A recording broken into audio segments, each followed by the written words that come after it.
Hello guys, welcome to another episode of Clues, Cues and Reviews, and today we're looking at the most recent chapter, I believe chapter 76 of Black Clover.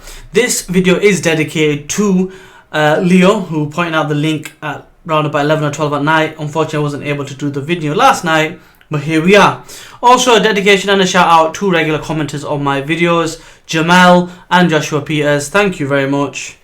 And thank you for continue doing what you're doing and showing your support. But without further ado, let's get into this review. It was a brilliant chapter.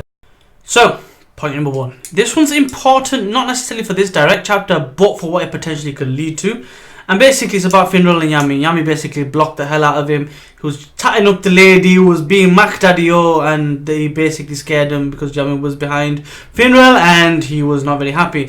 It's funny how militant Yami can get, but the he's got some slick moves himself, considering he's got another captain going crazy over him.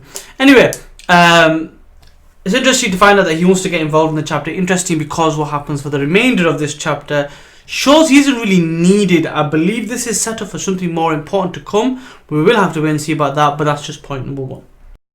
Now, Juno, whichever way you want to say his name, the kid is really something. Now, he was something anyway. We knew he was talented. To be given the 4-leaf clover shows a lot, considering, right?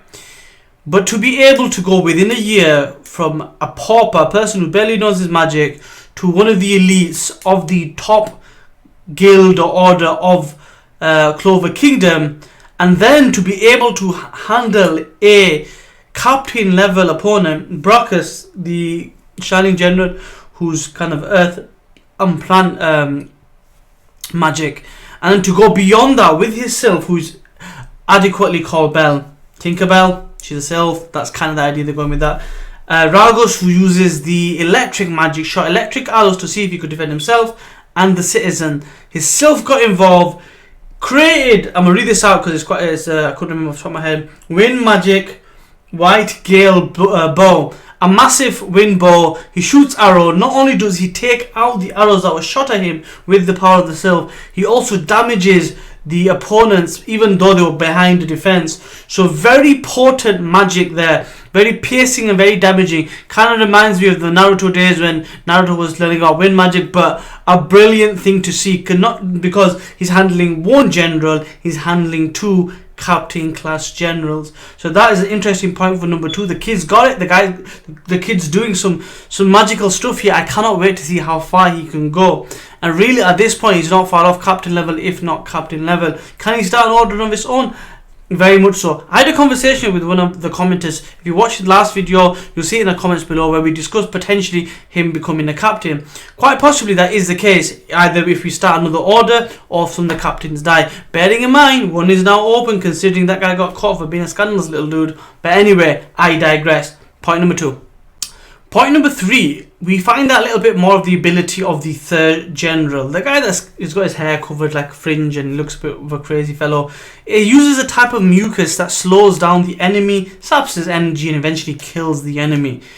Then, and then only, do we see the entrance of Finral's brother. Teleportation magic sets up a battle that we're going to look forward to see. I really want to see what Reigas is capable of, Finral's younger brother, because bearing in mind he took over the family, because Finral didn't want to hurt people, he wanted to be a good boy. Now he's made his mind up, he wants to be better for his guild members, his order members. I want to see what the measuring stick is now, so that we can see what Finral has to overcome. We don't see much of the fight other than the fact that the general catches in his attack basically gets saved. And that sets up that battle between third general and Reigas. Point number three. Point number four. A return of a funny character. The character that we saw in the dungeon, the older man. And he was kind of like the readers, getting excited because we haven't seen Juno for a long time.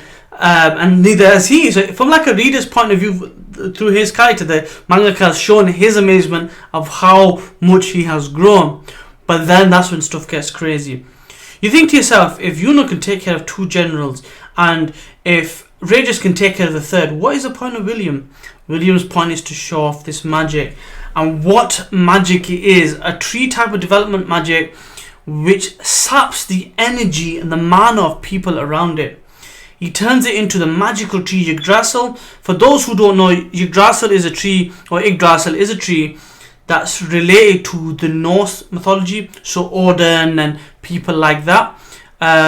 If those are interested in that kind of thing, there is a comedic television show called The Almighty Johnson, which is Australian or New Zealand, I believe. Ish design. They created it. Funny as hell. You need to check it out. It does cover Norse mythology. Anyway, an amazing attack.